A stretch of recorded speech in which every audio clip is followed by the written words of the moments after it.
novo para nós, certo? Então, bom curso a todos. E aí, Ivana e Thaís, passa a palavra para vocês. Eu vou fechar minha câmera, meu microfone e vou ficar só assim, auxiliando de longe, certo? Tá bom, então, mais uma vez, boa tarde a todos. Assim como a prof falou, eu me chamo Ivana. E hoje eu e a Thaís, a gente vai falar um pouquinho sobre a avaliação formativa. Thaís, não sei se tu quer abrir o microfone, se apresentar, dar um oi pro pessoal. Oi, boa tarde. Estão me ouvindo? Estão ouvindo? Sim. Sim, Thaís. Meu nome é Thaís, eu sou acadêmica do curso de Ciências da Natureza da Unipampa e estou muito contente da gente poder estar aqui apresentando, né, para vocês. Fiquem à vontade para pontuar o que acharem interessante, para colaborar aí com a nossa aprendizagem nessa tarde. Tá projetando tudo certinho? Vocês conseguem ver o slide? Sim, tá certinho, Ivan. Tá, então tá. A gente vai dar início, então, agora. Eu e a Thaís, a gente vai deixar a câmera desligada, porque tanto a minha como a internet dela não estão muito boas hoje.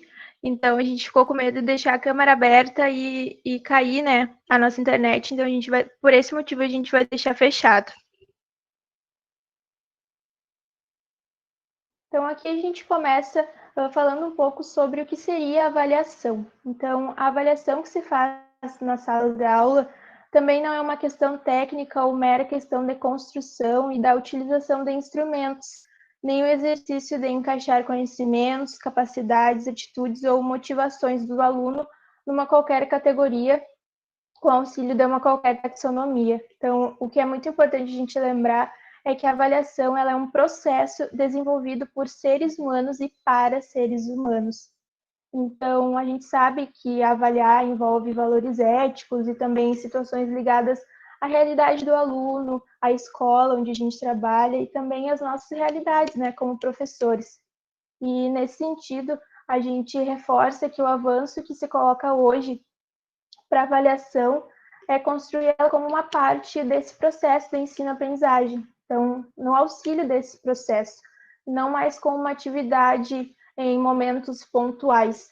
Então, por isso a avaliação e o ensino devem estar em constante ação, já que ensinando a gente avalia e a gente avalia ensinando também. Então, tudo ao mesmo tempo dentro desse processo.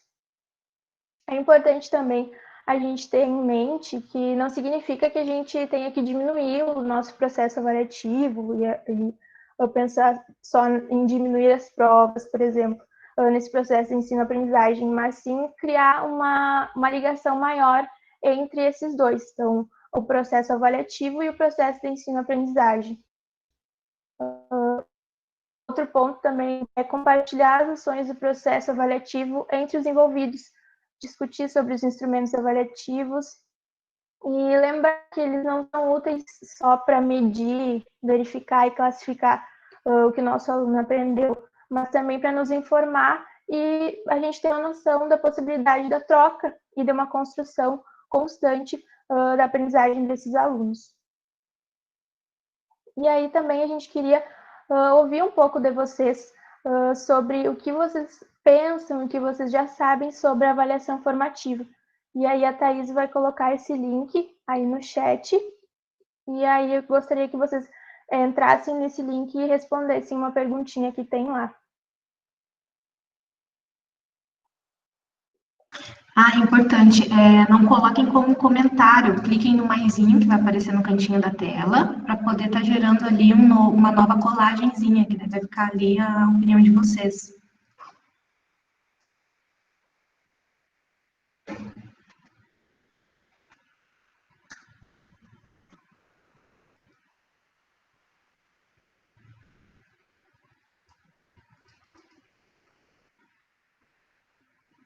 Todo mundo está conseguindo acessar?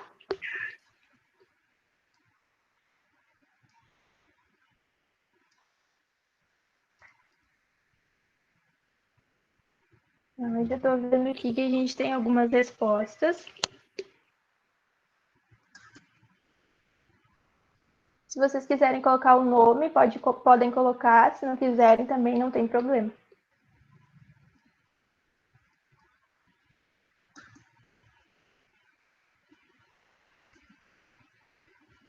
Tá aparecendo para vocês o Padlet aí também?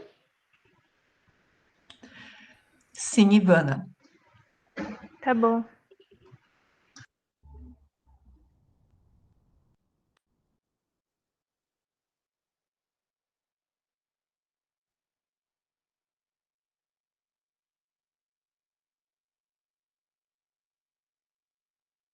Então, a gente pode ver que alguém colocou que envolve diferentes formas de aprendizagem. Os professores e os alunos, eles compartilham dessa aprendizagem. Que mais? É um processo que leva em consideração todo o processo de aprendizagem. Então, não só em um momento específico, por exemplo, na prova. Leva em conta todo o processo de aprendizagem e busca efetivar a aprendizagem e para que o educador possa rever sua prática. Isso é bastante importante. A avaliação formativa está bem ligada a esse feedback que a gente recebe dos nossos alunos, que é muito importante para eles, assim como muito importante para a nossa prática também.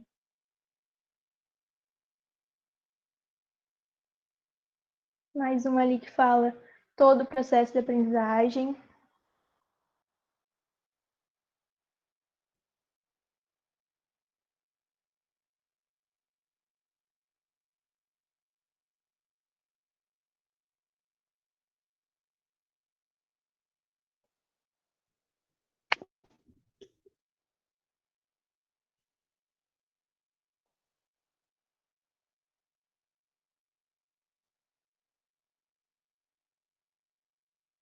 Então, acho que por enquanto é isso, mas a gente pode ver, né, que vocês já falam na palavra-chave que tem a ver com a avaliação formativa, que seria esse processo todo de aprendizagem.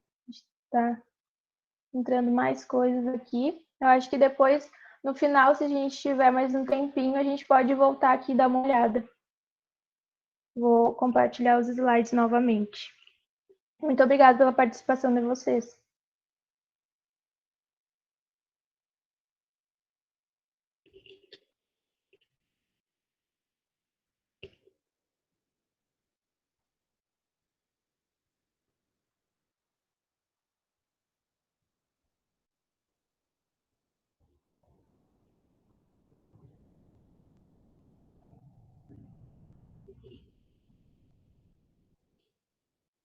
Então, tá aparecendo de novo aí, tudo certinho? Sim, tá aparecendo. Tá bom. Então, quais são os pontos principais relacionados à avaliação formativa? Então, ela é um processo. Assim como todos vocês, a maioria de vocês colocou lá no Padlet, isso é um dos pontos principais relacionados a ela. Então, é centrada nos processos cognitivos dos alunos e associada também aos processos de feedback, que a Thaís vai falar um pouquinho mais para vocês mais adiante, que também é extremamente importante dentro da avaliação formativa. Então, é um processo de autorregulação das aprendizagens dos estudantes e também da nossa própria prática docente. É durante todo esse processo que os alunos têm a oportunidade de demonstrar o conhecimento que eles construíram, como eles construíram esse conhecimento e o que eles entenderam e o que eles não entenderam. Então, esse modelo, a avaliação formativa, ela valoriza as aprendizagens qualitativas e quantitativas no decorrer desse próprio processo de aprendizagem. Outro ponto muito importante é que ela é interativa. Então, é interessante que exista uma troca efetiva entre o estudante e o professor, e também um acompanhamento efetivo com as dificuldades encontradas por esses alunos. E também precisa existir um feedback. O feedback é uma das atividades centrais da avaliação formativa. Então, esse feedback contínuo permite que a gente consiga fazer os ajustes necessários para melhorar a qualidade da aprendizagem dos nossos alunos, não apenas quando o aluno falha na prova. Então, como a gente tem esse feedback contínuo, durante todo esse processo, a gente consegue identificar quais são as dificuldades que ele está tendo. O feedback é uma importante ferramenta de orientação, então, para uma formação mais ampla e auxilia na aprendizagem e no modo de explicar esse conhecimento adquirido. Então, reconhecer as possibilidades, potencialidades dos estudantes e também detectar esses problemas. Então, dentro desses pontos principais, a gente consegue elencar mais alguns relacionados à avaliação formativa. Então, detectar essas dificuldades, uma intervenção efetiva, uma intervenção mais rápida. Então, quando a gente consegue fazer esse diagnóstico já no início da dificuldade, do obstáculo que esse aluno está tendo. E, então, isso ocasiona uma resolução mais rápida dessa dificuldade do aluno, não só lá no final, na avaliação final, na prova. Então, detectar as dificuldades estaria ligado a alertar o aluno para as eventuais lacunas ou falhas nesse percurso, nesse processo que ele está tendo relacionado ao conteúdo. Então, a gente vai levar ele a buscar os meios para vencer essa dificuldade. A intervenção efetiva. Então, ela considera que a avaliação formativa serve ao aluno e dá informações sobre o seu rendimento escolar. Então, está ligado também ao feedback e possibilita ao professor informações sobre a turma e sobre a produtividade e a eficiência do seu ensino. Então, se muitos alunos, por exemplo, estão tendo dificuldade em determinado conteúdo, quem sabe dar uma reavaliada para ver como a gente está ensinando esse conteúdo. Uma intervenção rápida. O professor ele deve estar atento aos processos e aos progressos e às dificuldades do aluno para melhor adaptar a sua ação pedagógica, claro, quando for possível. A resolução rápida da dificuldade. Então, a avaliação formativa ela pretende, assim, determinar a posição do aluno durante uma unidade de ensino, no sentido de identificar os obstáculos e dar uma solução para essas dificuldades que ele vem encontrando. As características da avaliação formativa. Então, a gente colocou aqui, né, um compilado, tentou fazer um resumo dessas características que chamam mais atenção relacionadas à avaliação formativa. Então, recolher informações sobre os obstáculos e as facilidades apresentadas pelos estudantes. Então, assim como eu já havia falado, identificar essas dificuldades, esses obstáculos que o aluno vem apresentando no decorrer do processo, assim seria mais fácil resolver essas dificuldades. Então, quanto mais rápido a gente identifica essa dúvida que o aluno tem, menos complexo é o caminho que esse aluno vai ter para percorrer até compreender o que ele ainda não tinha entendido, o que ele não havia assimilado. O feedback contínuo durante todo o processo de aprendizagem também é bastante importante. O feedback ele regula todo esse processo de ensino-aprendizagem, gerando informações constantes para que o aluno ele perceba o quanto ele está distante de entender esse conteúdo. E ocorre durante o processo de ensino e aprendizagem, possibilitando a proximidade entre o aluno e o professor. Então, essa avaliação contínua ela tem uma grande importância nessa interação, né, entre o aluno e o professor, e entre os alunos, todos eles também, e com o próprio material pedagógico que a gente fornece para eles. E a avaliação formativa promovendo a reflexão. Então, promovendo uma autoavaliação de forma contínua, seria mais fácil desenvolver o compromisso do aluno com a aprendizagem dele mesmo.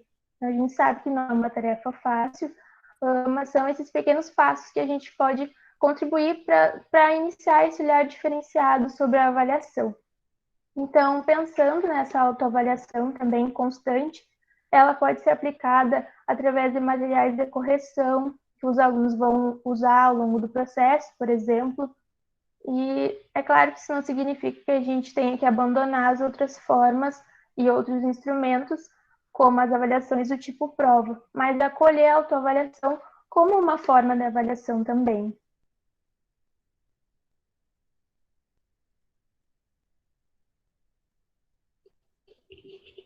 Thaís, você está aí? Sim, sim. Pode passar para o outro.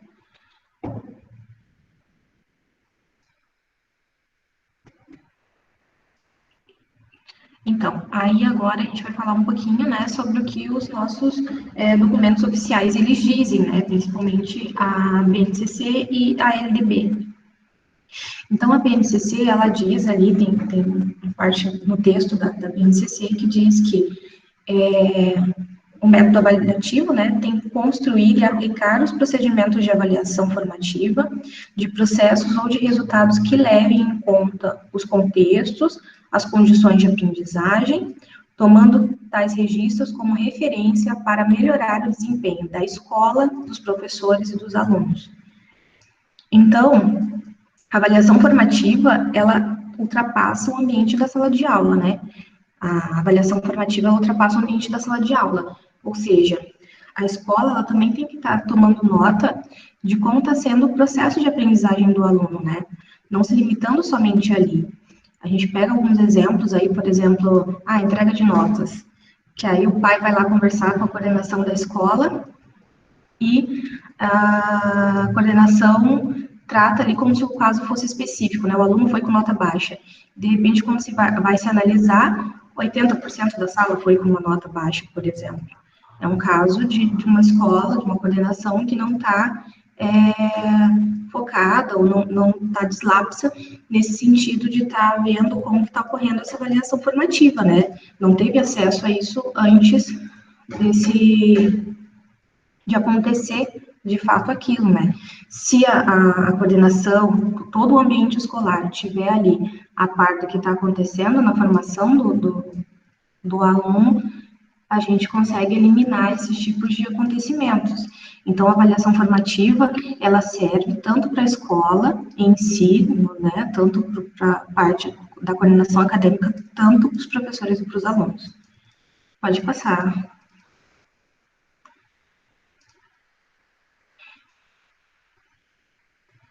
Ivana, pode passar para o próximo, que é sobre a LDB. Eu acho que ele demora um pouquinho. Ah, sim. Acho que agora foi. Aí a LDB ali, ela tem algumas partes ali que a gente achou bem principais, que ela fala sobre esse processo, né? A avaliação ela tem que ser contínua e cumulativa do desempenho do aluno, com prevalência dos aspectos qualitativos sobre os quantitativos e dos resultados ao longo do período sobre os de eventuais provas finais. Os conteúdos, as metodologias e as formas de avaliação processual e formativa serão organizados nas redes de ensino por meio de atividades teóricas, práticas, provas orais e escritas, seminários, projetos e atividades online, de tal forma que ao final do ensino médio, o educando demonstre domínio dos princípios científicos e tecnológicos que presidem a produção moderna e conhecimento das formas contemporâneas de linguagem. Em relação à LDB, assim, o que mais chama atenção, né, é que a gente não tem ali a receita, né, mas a gente já tem ali o conteúdo que a gente se espera atingir, que é bem, que retrata bem o que seria a avaliação formativa, né. A avaliação formativa, ela não é uma receita de bolo, né? A gente pode estar sempre alterando, mudando e revendo ali como que a gente vai aplicar essa avaliação, essa metodologia, né? E pode passar para o próximo, que aí a gente vai falar mais sobre o feedback, né? O professor não se limita apenas a considerar o certo e errado, mas sim a avaliar de maneira processual e formativa, avaliando e analisando o processo para o desenvolvimento da praxis docente. Então, pode ir para o outro.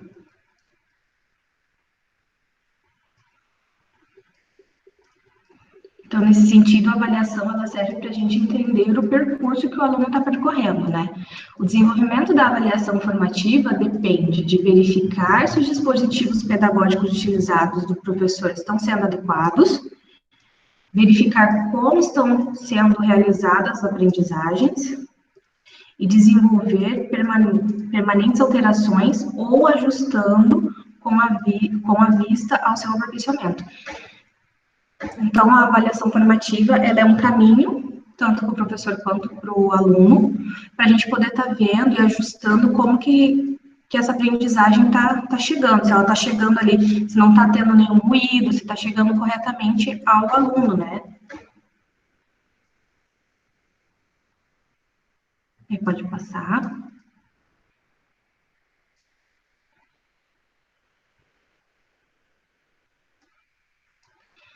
Aí a gente começa a falar sobre o feedback, né?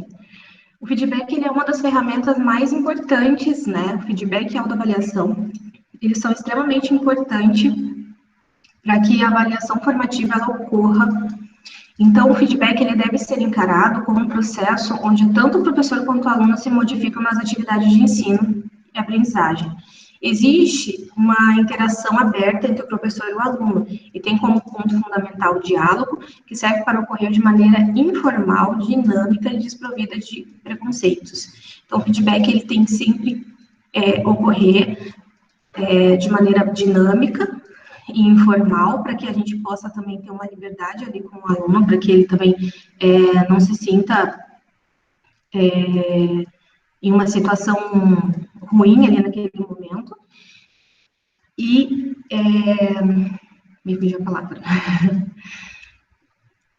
Ele deve ocorrer sempre, né? Não é uma coisa, não deve ser eventual, ele tem que ocorrer sempre.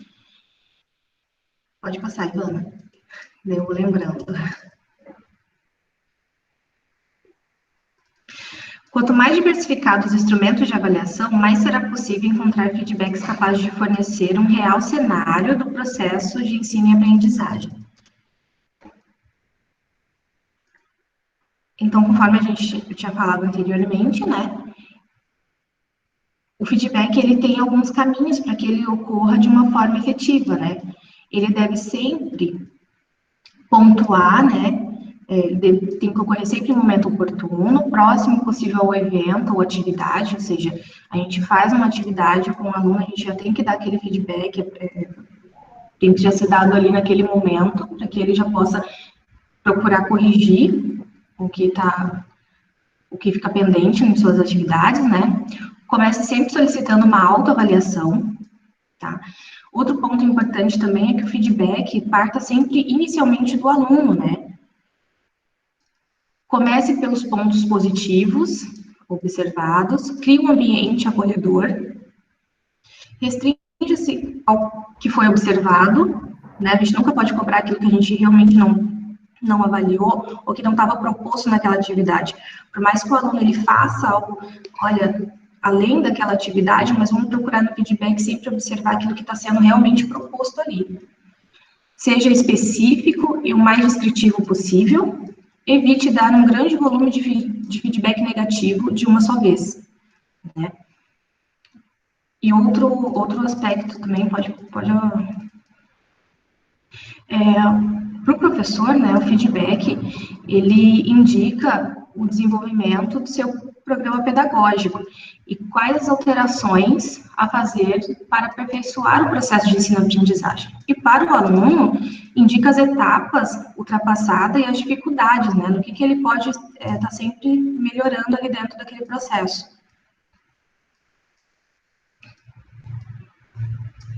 Pode passar. Feedback efetivo, né?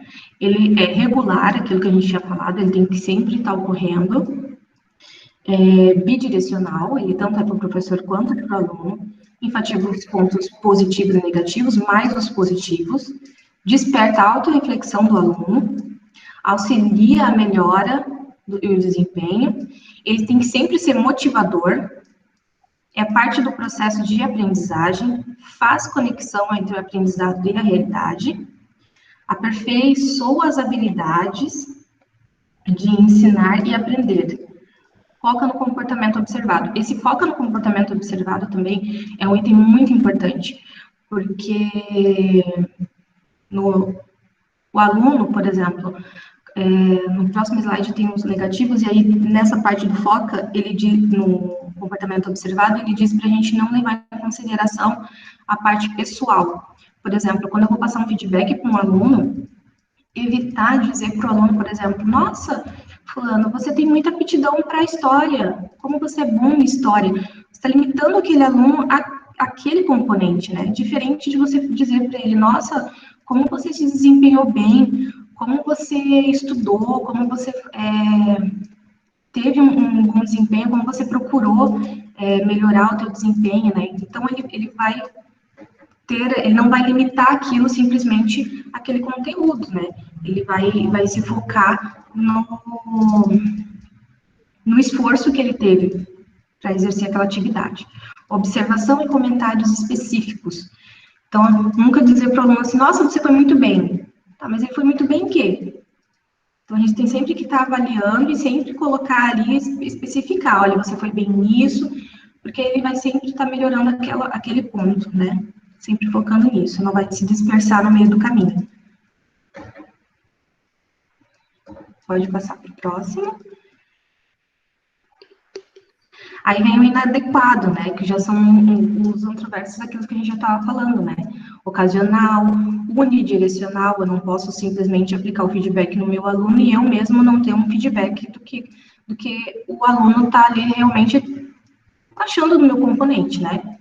Enfatiza somente os pontos negativos, não gera autorreflexão, crítica em relação ao desempenho, ausência de motivação, não agrega valor ao aprendizado, desconectado da realidade, da prática, mantém preconceitos, foca na personalidade, que é isso que a gente estava falando anteriormente, e observação e comentários não específicos.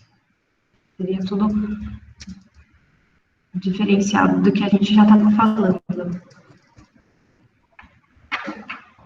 Esse tipo de avaliação formativa pode ocorrer após o desenvolvimento de um domínio do currículo num dado período de tempo, imediatamente antes de um momento de avaliação somativa formal, sobre a forma das chamadas revisões da matéria dada ou de um teste formativo. Trata-se de uma avaliação para as aprendizagens, porque tem um papel muito significativo nas formas como os alunos se preparam e organizam ativamente para aprender melhor e com mais profundidade. Então, assim, a avaliação formativa, ela também tem um caráter de ensinar o aluno a estudar, né? Quando a gente entra no colégio, quando a gente começa ali a nossa caminhada dentro da educação, ninguém ensina o aluno a estudar, ninguém ensina o aluno, olha, você tem que ler, você tem que assimilar com o teu dia a dia, sintetizar a informação que você está recebendo, e a avaliação formativa, ela tem esse caráter, né? Ela é um momento dali da formação que a gente pode estar ensinando o aluno a estudar, uma coisa que nunca aconteceu com ele. Então, ele vai aprender como que ele consegue assimilar aquilo à realidade dele, como que ele vai conseguir aprender de verdade aquilo ali. Só com a educação, só com a avaliação formativa a gente consegue caminhar nesse quesito, né? De realmente efetivar, que o aluno consiga aprender a estudar, aprender o que ele vai filtrar para a vida dele, para a formação dele, porque ela tem esse caráter de trazer o aluno para a sua realidade, para a sua aplicabilidade.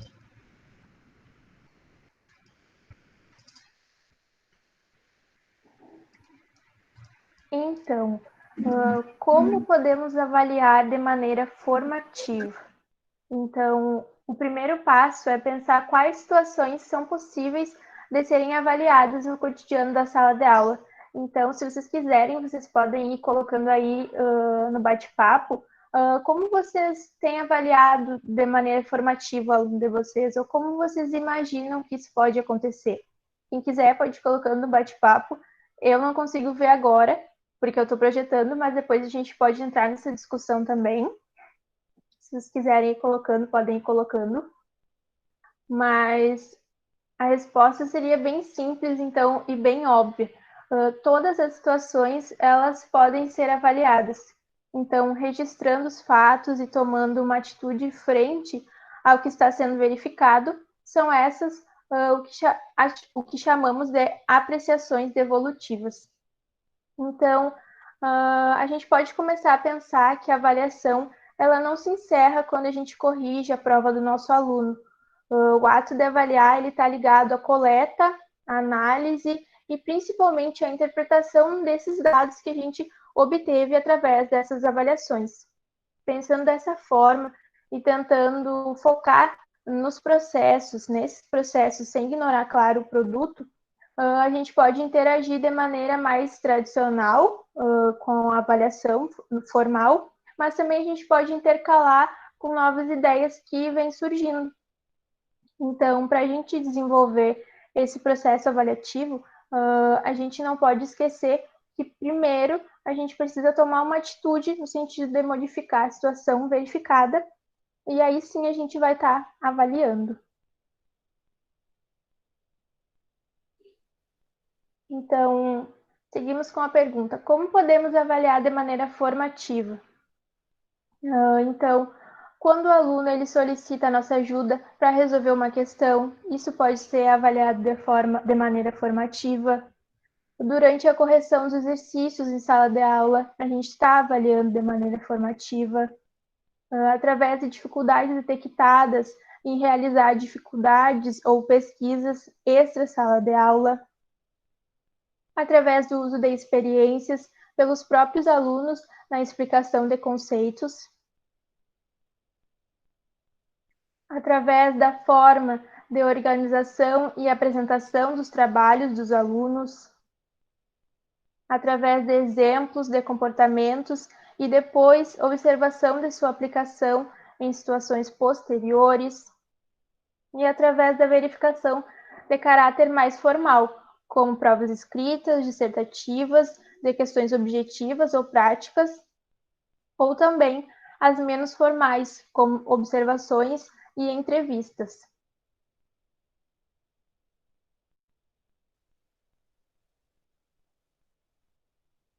Então, desse modo, os professores e os alunos eles podem mostrar, né, os obstáculos e as facilidades desde o início e as impressões que eles tiveram no sentido de indicar os possíveis ajustes para superar as dificuldades que eles encontraram. E aí também a gente trouxe alguns princípios que podem nortear a nossa prática da avaliação formativa.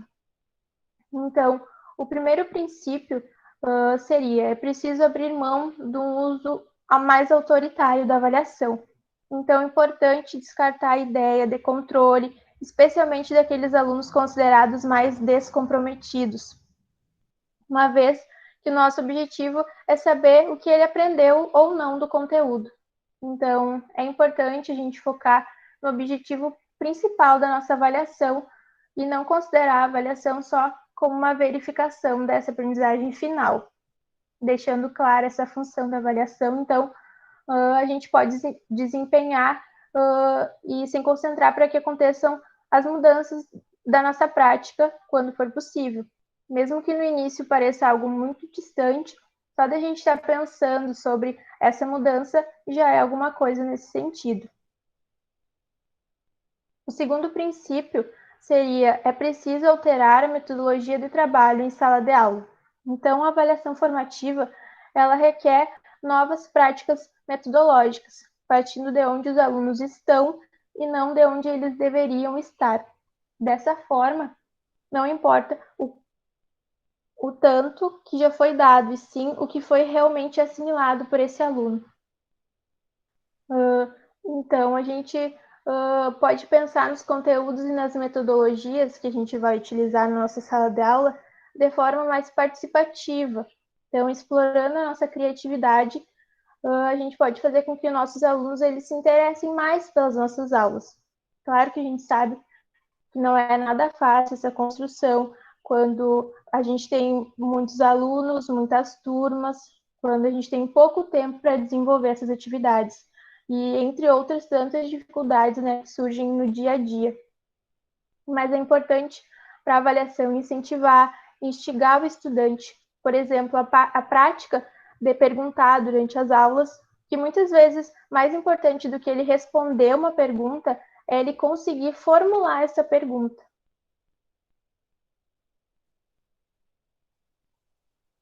O terceiro princípio seria redimensionar o uso da avaliação. Então, até que ponto a gente usa devidamente os instrumentos avaliativos, ou mesmo até que ponto a forma como avaliamos tem contribuído para mostrar com clareza o que aprendeu e o que não aprendeu o nosso aluno. Então, a gente sabe que a avaliação ela é algo constante na sala de aula. E a partir disso, a gente pode pensar por que geralmente a gente fala para os nossos alunos estudarem somente na véspera da prova. Então, a gente geralmente fala, fulano, estuda para a prova. Então, a gente tem que ter a consciência que não é fácil, né, implementar essas mudanças, a gente sabe disso, e especialmente se elas vão mexer com o que a gente já sabe e o que a gente já pratica. Algumas alternativas que a gente tem nesse sentido seria redimensionar a avaliação. Por exemplo, deixar de fazer aquela semana de provas e avaliar em diferentes oportunidades, mas se a gente preferir fazer essas provas, a gente pode variar os tipos de questões, tentar contextualizar mais essas questões, colocar questões com mais de uma opção de escolha. Pode mudar o tempo também que vai ser gasto durante essa prova e diminuir um pouco a ansiedade dos alunos, que a gente sabe que tem muitos alunos que ficam muito ansiosos para realizarem a prova e isso atrapalha eles bastante. E outro ponto importante, a gente precisa saber o que os nossos alunos acham do método avaliativo que a gente vem utilizando. Então, a gente imagina, né, que eles vão falar que eles não querem prova, que eles não gostam, mas alguma coisa é importante a gente ouvir desses alunos. Ivana, tem algumas interações no chat aqui. Obrigada, A Nathalie Renata, coloca... Te dá um respiro um pouco. Isso, obrigada. A Nathalie coloca a questão de que a partir, né, da questão da autoavaliação, o aluno toma conhecimento dos seus erros e acertos para continuar seu estudo. A Andriele complementa que ela costuma pedir uma autoavaliação, né, e realizar um resumo da aula. A Luciana coloca que ela avalia tudo e vai fazendo anotações. A Maria Eduarda também trabalha muito com a autoavaliação. A Adriana Cunha, ela trabalha através da correlação do aluno sobre a teoria e a prática diária. A Nandria coloca que agora eles estão trabalhando via WhatsApp com os alunos, então fica mais complicado. Ela envia formulários Google e já proporciona um feedback aos alunos. A Ingrid coloca que ela avalia muito o dia a dia em sala de aula, as atividades e vai anotando no seu diário. A Jerusa também coloca que gosta de fazer anotações. A Nathalie complementa a questão de que, partindo do princípio que a avaliação é um ato contínuo, ela leva em consideração todo o processo de aprendizagem. Patrícia coloca que ela faz alguns registros diários, como observações específicas de alguns alunos e fatos para poder relembrá-los depois. A Liliana, ela trabalha na educação especial e ela faz anotações, pois elas são primordiais para as intervenções. A Iara coloca que raramente ela realiza uma prova marcada, ela faz muitas tarefas avaliativas. A Margarete coloca que avalia no momento das atividades frequentes. Andriele coloca que também pergunta aos meus colegas sobre o desempenho dos alunos em outras áreas do conhecimento. E a Isis complementa também que ela faz anotações diárias em cada atividade que é realizada. Então, a gente percebe que bastante das nossas professoras participantes aqui, elas utilizam, né, a questão digamos que um diário de bordo, né, para esse processo de avaliação. E uma coisa que a Andriele colocou ali que é importante é a questão de tu te comunicar com os outros, né, os teus outros pares dentro da escola para te conversar, para te saber do desempenho do teu aluno em outras disciplinas. Por enquanto, as interações seriam essas. Muito obrigada, Renata. Consegui tomar uma água aqui. E obrigada também a todos os professores que responderam lá no chat. Às vezes a gente acha, né, que a avaliação formativa está muito longe do que a gente faz, e aí começando a ler um pouco sobre, escutar sobre ela, a gente consegue perceber que a gente consegue fazer isso no dia a dia das maneiras mais simples, né? Então, retomando aqui, o quarto princípio. Então, a gente tem que redimensionar o conteúdo da avaliação. Então, como escolhemos o que deve ser cobrado em uma avaliação? Será que o que perguntamos em uma prova é realmente o que o aluno precisa saber? Então, se a gente repensar sobre os questionários e as provas que só enfatizam a memorização, então a gente pode observar outras coisas, como as atitudes dos alunos, os interesses que eles têm, o esforço desse aluno, o comportamento dele, sem ser obrigado a transformar tudo isso em uma nota, mas avaliar o quanto esses aspectos eles têm influenciado o nosso aluno de forma positiva ou negativa para o desenvolvimento dele. Então, sobre a nota de participação, por exemplo, se a gente utilizar ela, a gente tem que desenvolver critérios objetivos para poder dar essa nota de participação, como aos que entregam atividades, aos que fizeram todas as tarefas, aos que tiveram presentes na sala de aula e aos que trouxeram o material.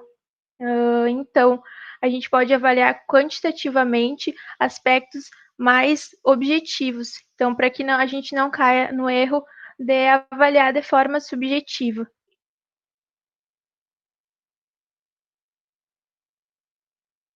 Então, a realidade do ensino, ela nem sempre, né, proporciona condições para o desenvolvimento dessa avaliação contínua. Então, os docentes, eles precisam lidar com incertezas e dificuldades do cotidiano escolar com a promoção da autoconfiança. É preciso que acreditem que serão capazes de ultrapassar os obstáculos para a concretização de uma nova avaliação tão cheia de potencialidades. Então, daí a importância, né, do desenvolvimento de atividades novas na formação dos professores. Os docentes, eles identificam necessidades de mais práticas antes de iniciarem suas atividades como professores, reconhecendo a falta de preparação para avaliar ainda na graduação. Então, a formação inicial também é totalmente importante e nos faz relembrar a nossa formação. Como era discutida a avaliação? A gente tinha uma disciplina voltada para esse debate, e isso me fez pensar na minha formação também. O que eu aprendi sobre avaliar durante a minha graduação. E os professores também percebem a necessidade de discutir a avaliação entre eles como uma forma de trocar experiências e melhorar a atividade avaliativa, assim como uma das cursistas colocou muito bem, e a gente pode ver aqui também. E aí a gente queria também a interação de vocês mais uma vez, para a gente construir uma nuvem de palavras. Eu vou interromper o compartilhamento aqui. Isso, aí vocês vão acessar o link que eu vou mandar, né, que é do meet.com, e lá vão pedir para vocês colocarem um código para poder voltar, que esse código está no slide. Vou mandar para vocês. Vou colocar o código aqui no chat, um minutinho. Tá, esse é o site, né?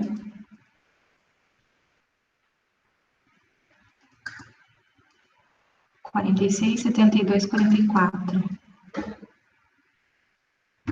46, 72, 44, isso mesmo.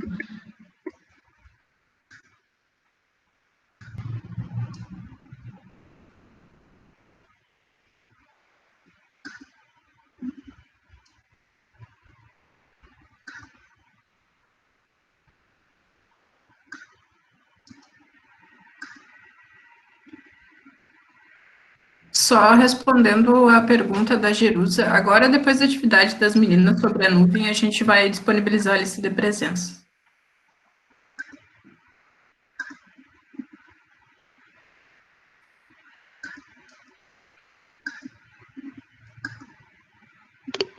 Todos estão conseguindo acessar tudo certinho? Quem tiver com alguma dificuldade pode mandar no chat ou abrir o microfone também.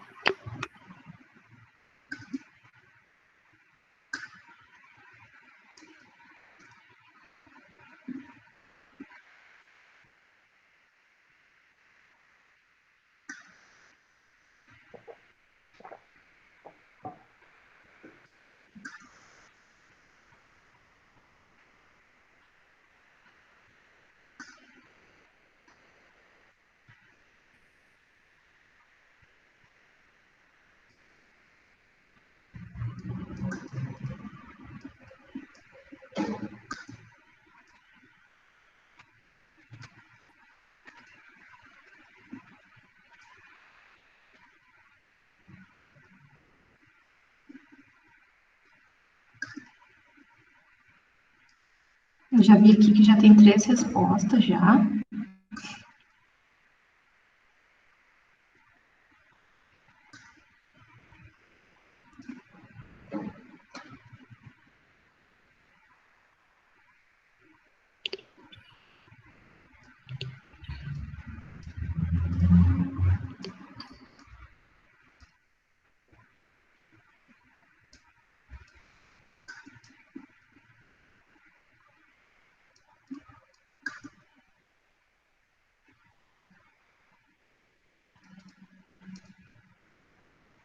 Enquanto vocês vão respondendo, quem quiser pontuar alguma coisa também, já pode ir falando, assim, enfim, espontaneamente, enquanto vai sendo gerado ali a nuvem de palavras que a gente está formando.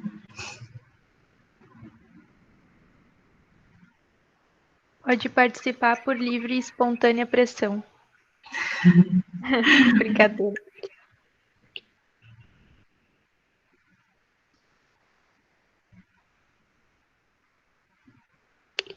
Quem tiver com dificuldade, não tiver conseguindo colocar o código, pode colocar as respostas aqui no chat também, não tem problema. Daí a gente vai discutindo.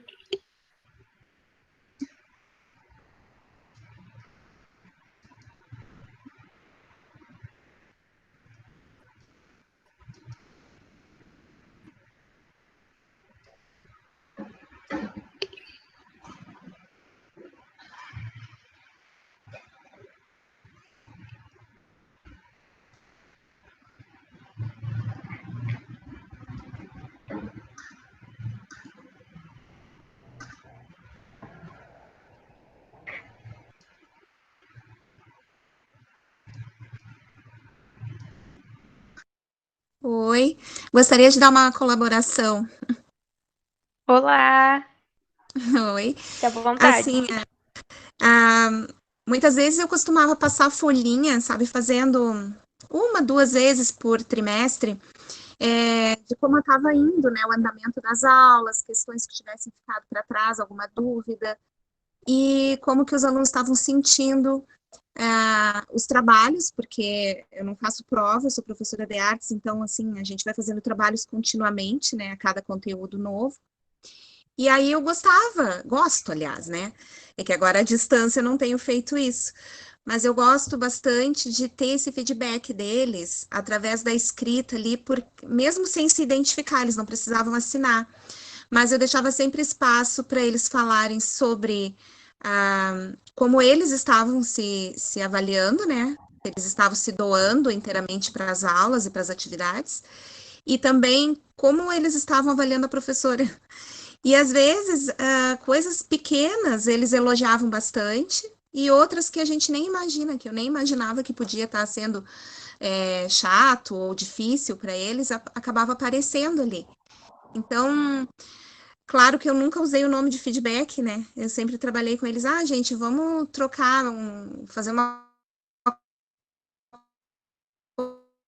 vamos trocar ideias. Eu usava bastante esse nome, mas sempre foi bastante proveitoso. Agora, à distância, com as aulas remotas, eu não tenho feito, mas com a aula de hoje eu já vou começar a pensar como que eu posso também coletar esses dados, né? Ontem, montando o mapa mental, eu foquei bastante nisso, de fazer um caminho para conhecer como é que eles estão recebendo as minhas aulas, como é que é o tempo de realização das atividades e por que que alguns não dão um retorno. É isso. Obrigada pela tua contribuição, Yara. E realmente, às vezes a gente não dá um nome, né? Feedback, a gente não fala sobre autoavaliação, autorregulação, e a gente está desenvolvendo isso nas nossas aulas sem ter essa percepção.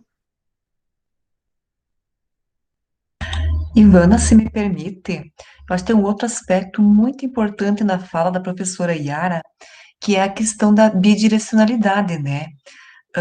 O aluno é avaliado, mas em nenhum momento ele tem espaço para ele fazer uma avaliação da nossa prática pedagógica, né? E a gente não tem como adivinhar se eles estão gostando ou não, qual é a atividade preferida deles, o que que funciona melhor para uma turma ou para outra.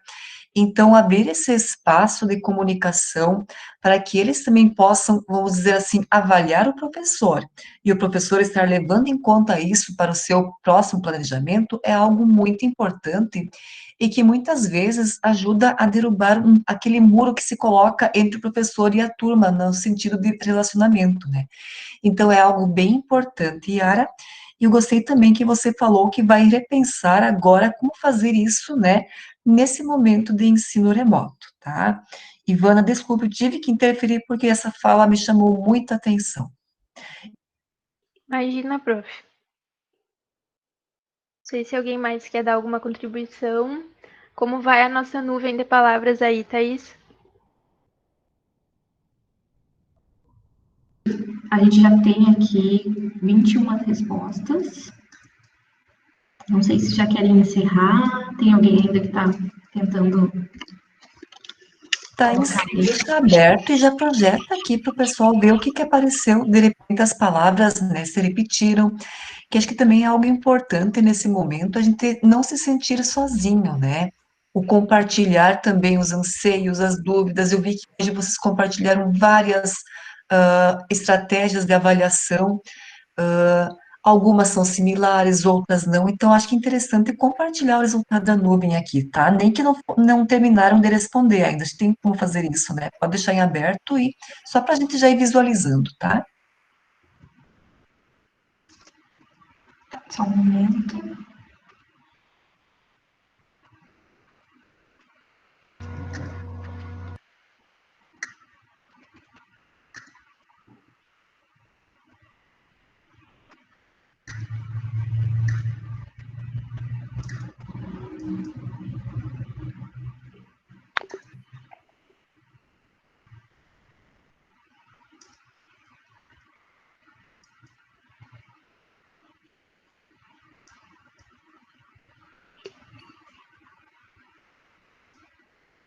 Então, a gente pode ver ali, né, com 24 pessoas que responderam, o tempo é uma das maiores dificuldades que vocês têm encontrado para desenvolver essa avaliação formativa.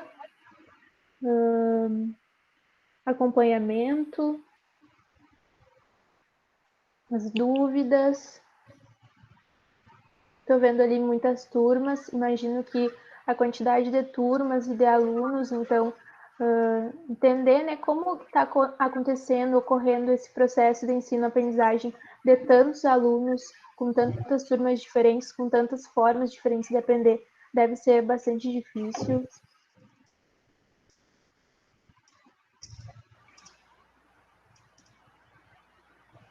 Colegas, eu gostaria de contribuir também com algumas inquietações, né? A gente sabe que o processo de avaliação ele não é fácil, né? Ele é uma tarefa e muito importante, porque eu percebo que quando a gente tem o resultado do aluno, ali também está o resultado do professor, né? Então, faz parte de um mesmo conjunto, é tudo da mesma obra, digamos assim, né? Então, com certeza, que tu observar o resultado do aluno, a avaliação do aluno, a gente também se autoavaliar, o aluno autoavaliar o professor, avaliar o professor também é algo muito importante, né? Percebo que, nesse momento, a questão da avaliação, por exemplo, na rede estadual, né, é algo que vai ficar muito complicado, já era, né, mas eu acredito que hoje, nesse momento, é algo que é muito complicado, né, em virtude de que, por exemplo, assim, olha, hoje, né, por exemplo, se tu trabalha com uma média de 100 alunos, 110 alunos, tá? Digamos que seja na parte de área, uma matemática, tá? Tu trabalha com 100 alunos. Hoje em dia, a gente está encaminhando as atividades, está mandando os planejamentos, está fazendo todo esse trabalho exigido pelo Estado, né, que acho que é muito interessante, mas eu acredito que o aluno da clientela do Estado ainda não se deu conta ou não tem condições de perceber a necessidade disso hoje, né? E aí, por exemplo, assim, de uma turma de 100 alunos, que tu tenha devolutiva de 5, né, de 15 alunos, desse montante de 100, né? Como é que tu consegue avaliar? Tu não consegue avaliar. É uma dificuldade muito grande do tempo atual. É um dilema, não sei se isso, talvez não seja a realidade de todas as escolas, né? Mas eu acompanho uma realidade assim, onde tu tem um contingente de 100 alunos divididos nas tuas turmas, né, digamos, de matemática, e tu vai ter uma devolutiva de, no máximo 25 alunos. Ou aquele aluno que participa hoje, não participa amanhã, que entrega atividade hoje, não entrega atividade amanhã. Que momento difícil em relação à avaliação.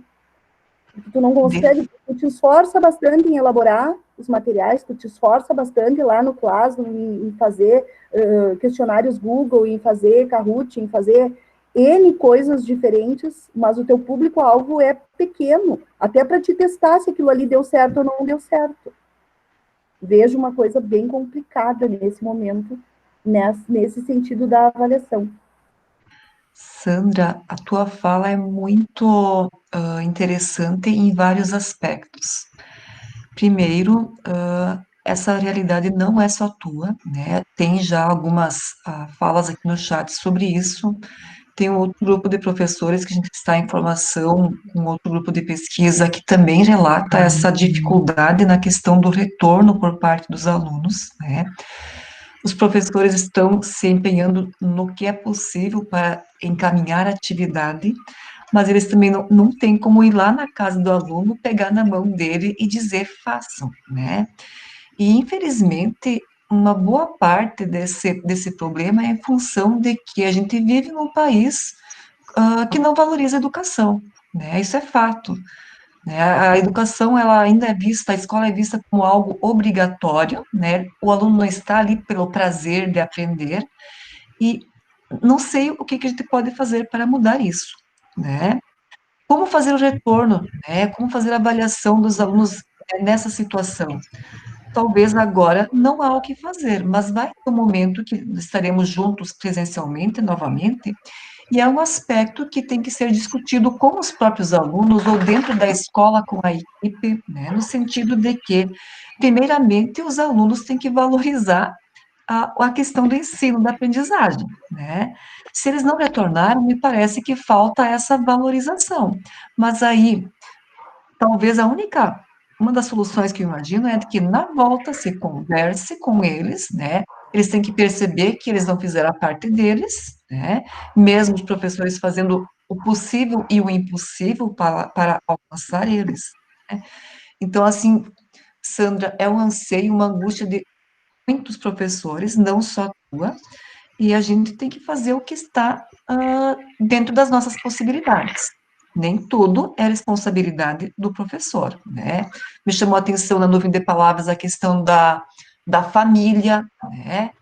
Então, assim, não é o professor sozinho que faz educação, é um conjunto de sujeitos e pessoas que são responsáveis. E no momento que uma pessoa falha na sua etapa ou na sua tarefa, compromete todo o resto, tá? Desculpe, já falei demais. Eu vi que o Fabiano abriu o microfone. Gurias, a Thaís e a Ivana querem passar a palavra para ele antes de comentar, e eu vou parar de falar de novo, senão...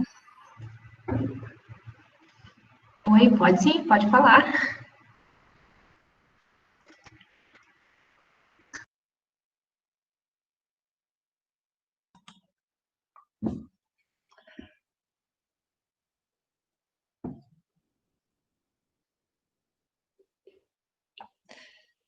Gente, alguém quer falar?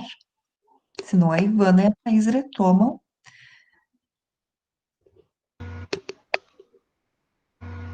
Eu, Raquel, tinha me colocado para falar, né? A gente sempre está relatando as nossas vivências e o que a professora relatou aí, eu brinco que é só diferente o endereço, porque o relato é o mesmo.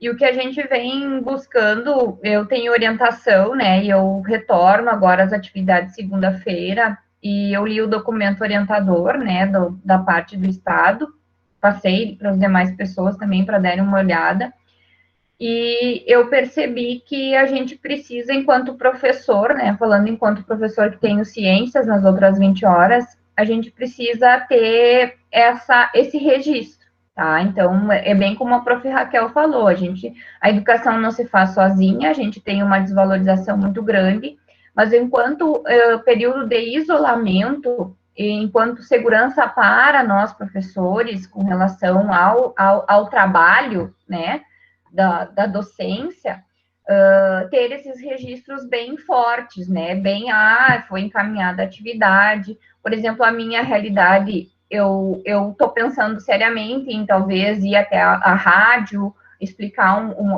algum conteúdo, ter um momento, um tempo porque a minha realidade não tem internet, não tem telefone, muito menos um notebook com acesso ao Classroom, né? Então,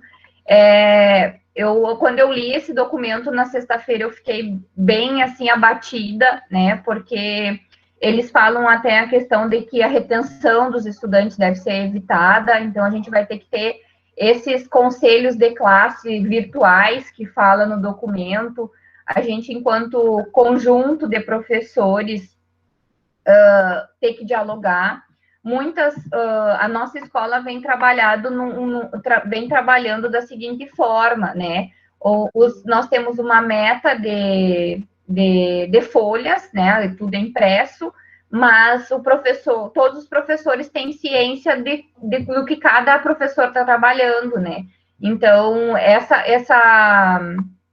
esse comprometimento entre o professorado e a questão de que existe compartilhamento de atividades para facilitar um pouco da avaliação, né? Eles falam ali na questão da avaliação processual e tal, mas o que eu penso enquanto Camila, né? Eu acredito que nós tenhamos que colocar bem claro o nosso objetivo hoje para o nosso aluno, né?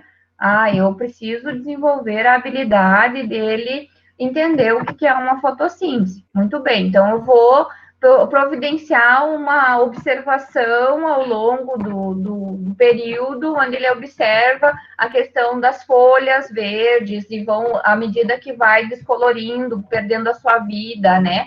Eu acho que tem que dar um viés mais simples, porque a família também, ela está desamparada, né? A gente percebe, quem tem família em casa sabe, nós professores, minha mãe é professora, sempre tinha que estar em cima, né, da adolescente, criança, enfim. E hoje eu vi na reportagem, né, da RBS, quem teve a oportunidade de ver, onde os adolescentes do terceiro ano falaram que eles achavam que eles estavam em férias, entende? Então, que aí agora eles não têm um aporte, né, para fazer um exame para entrar numa universidade.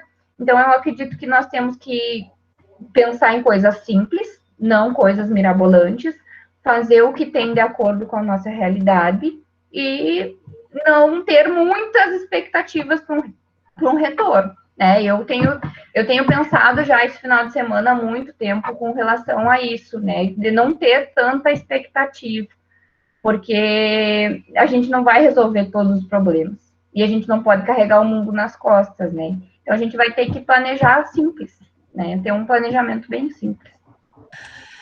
E ter a certeza de que a gente está fazendo aquilo que nos cabe, né? Enquanto professores estamos planejando as atividades remotas, estamos esperando o retorno das atividades para poder fazer uma correção, uma avaliação, mas também não tem como obrigar um aluno a fazer, e é complicado, principalmente porque a gente não estávamos em contato direto. Então, assim, acho que, de novo, no sentido, a gente tem que fazer aquilo que nos compete, mas a gente não pode fazer aquilo que é da competência dos outros, tá? Isso parece, assim, meio uma fala fria, mas a gente tem que cuidar, porque nós também somos pessoas, nós também temos uma saúde emocional e mental para preservar, e a gente tem que cuidar também para não adoecer nesse processo de querer achar que a gente o professor é o único responsável por dar certo ou dar errado nesse momento de ensino remoto, tá? Exato, Patrícia, fazer com qualidade aquilo que é da nossa competência, né? E a gente sabe também que no processo de ensino-aprendizagem, 50% é papel do professor e 50% é papel do aluno, né? Se o aluno não faz sua parte, bem, a gente tem que estar tranquilo que fez a parte da gente, né? Mais alguma fala? Se não, passo para a Ivana e para a Thaís. Gurias, Só Diga. mais uma concordância aqui com a Camila e contigo, prof. Que, assim, ó, quantas vezes, né, chega mãe na escola reclamando que não pode com a vida do filho, até quando a gente solicita, as mães vão lá e desabafam também as dificuldades que tem de fazer o filho ir para a escola, de fazer o filho encarar aquele compromisso, e aí a gente, com todo jeito e carinho e, né, nossas técnicas de professora, a gente vai lá e chama aquele aluno de volta, resgata, como a gente costuma dizer na minha escola, a gente resgata aquele aluno, refaz a prova, refaz a atividade buscando para que ele consiga alcançar uma nota, né, satisfatória, já que a mãe também está desesperada. E só que agora, no distanciamento, no isolamento, a gente não tem isso. Nós não temos essa proximidade de ir lá e resgatar aquele aluno, porque a gente está muito limitada com o contato com ele, é aquele contato virtual, e em casa, se antes já não dava o suporte, agora que está todo mundo passando por uma dificuldade, né, maior, eu imagino que o que era ruim já ficou, só cresceu, né, só piorou as situações. Então, isso pesa bastante para pensar, né? A gente está fazendo nosso papel e a outra parte que a gente fazia mais afetuosa, mais calorosa, naquele contato direto ali com os alunos, a gente está impossibilitada, né? Sim, Yara, a questão, né, da interação humana, que é essencial em qualquer processo de educação, de ensino-aprendizagem, a gente está num momento que a gente não sabe como fazer isso, né? Porque nunca, aposto que vocês também não, né? A gente nunca pensou que a gente passaria por uma situação como esta. Mas é a situação que temos. E aí a gente tem duas opções, né? A gente faz o que pode ou fica sentado de braços cruzados esperando a coisa se resolver, esperando a poeira baixar, o que pode levar muito tempo, né? Então, assim, nesse sentido, de novo, reforçar que a gente faz o que a gente pode e, né, vamos nos reinventando diariamente, né? E professor tem isso, acho que no seu DNA da profissão, né? A capacidade de criar soluções para os diversos problemas que se encontra no dia a dia da profissão. E nesse momento a gente está fazendo isso também, né? Só que, com certeza, é uma das situações mais delicadas e complexas pelas quais eu, enquanto professora, estou passando, tá? Eu não lembro de outro momento que tenha sido tão difícil de pensar em como fazer. E aí a gente tem que se valorizar no sentido de que façamos o que a gente pode e deu. O que não é da nossa alçada, a gente não pode, de novo repetindo, estou sendo repetitiva, mas a gente não pode carregar as culpas ou a responsabilidade por aquilo que não é da nossa competência, né? E quando a gente voltar para a escola, tenho certeza também que todas as equipes vão ter um momento é importante que tenha um momento para que esse momento todo de distanciamento seja refletido, né, que sugere conclusões ou então indícios de aspectos que precisam ser estudados na escola, que precisam ser discutidos na escola, para que se um dia acontecer algo semelhante, a gente tenha, vamos dizer assim, uma bagagem de ideias ou uma forma, um planejamento de estruturação para que a gente não passe por todo esse perrengue novamente, né, de não conseguir manter a interação com os nossos alunos, tá? Bem, se mais alguém quiser falar, fique à vontade, senão, Ivana e Thaís, te podem nos encaminhar para o encerramento, né? A gente está alcançando o teto do encontro, então, se alguém quiser falar, fique à vontade.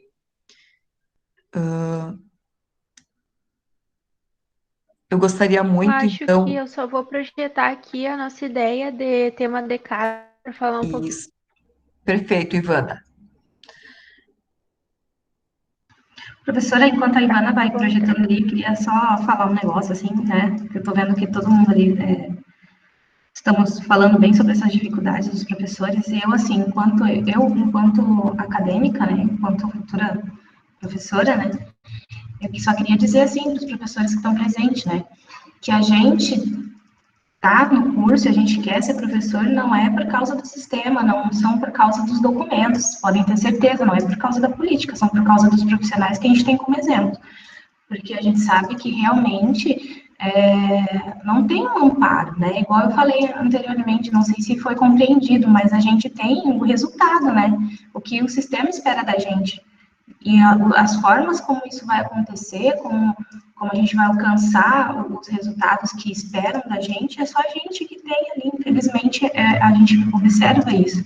Então, fica aí, né, o meu relato, assim, que a gente sabe que é difícil e vocês que orientam a gente, na verdade, dentro da nossa profissão, dentro do que a gente quer seguir.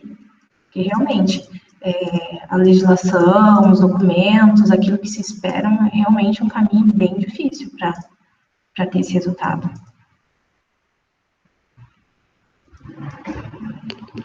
Bom, então, pessoal, eu projetei aqui a nossa proposta de tema de casa, que seria a construção de um mapa mental sobre as ferramentas e situações que possam favorecer esse desenvolvimento da avaliação formativa, já que a gente falou um pouco sobre as dificuldades, a gente fala um pouquinho sobre essas ferramentas e situações que vão favorecer esse desenvolvimento. Daí a gente pensou na criação de um mapa mental, mas se vocês tiverem dificuldade para criar esse mapa mental, vocês podem escrever no Word, fazer no Word, como vocês quiserem, e colocar lá no tema de casa. Quem não conseguir acessar o aplicativo, pode fazer através do Word ou como preferir e colocar lá também. E o tutorial vai estar no Classroom daqui a pouquinho. Isso, então. Quero aproveitar. Obrigada, Thaís e a Ivana, pela fala de hoje. Não sei se vocês estão acompanhando as redes sociais do Flechilhas, que é o grupo que promove essa formação. Estão abertas as inscrições para o 6º bloco do CIFOR, tá? Se vocês quiserem divulgar entre os colegas de vocês na escola, sintam-se à vontade, ou mesmo se quiserem se inscrever em algum novo curso, também sintam-se convidados, tá? E eu gostaria, então, de agradecer pela presença de todos. Se alguém não assinou a presença ainda, a Renata acabou de colocar o link novamente. E vou finalizar com as palavras da Thaís. Se nós ainda temos jovens que escolhem, né, por estudar para se formar professores, é porque eles tiveram professores que marcaram na sua vida. E certamente vocês também marcaram a vida de muitos alunos que um dia vão lembrar de vocês com carinho, ou vocês lembrarão deles, né, no momento que vocês virem os ex-alunos de vocês tomando seu lugar no mundo profissional, certo? Então, pensem sempre que o professor está no começo de todas as profissões e que vocês fazem a diferença na vida de todos, certo? Então, um abração para todos, um bom resto de semana e até semana que vem, quinta-feira, neste mesmo endereço de videoconferência. Abraço, gente, tudo de bom para vocês.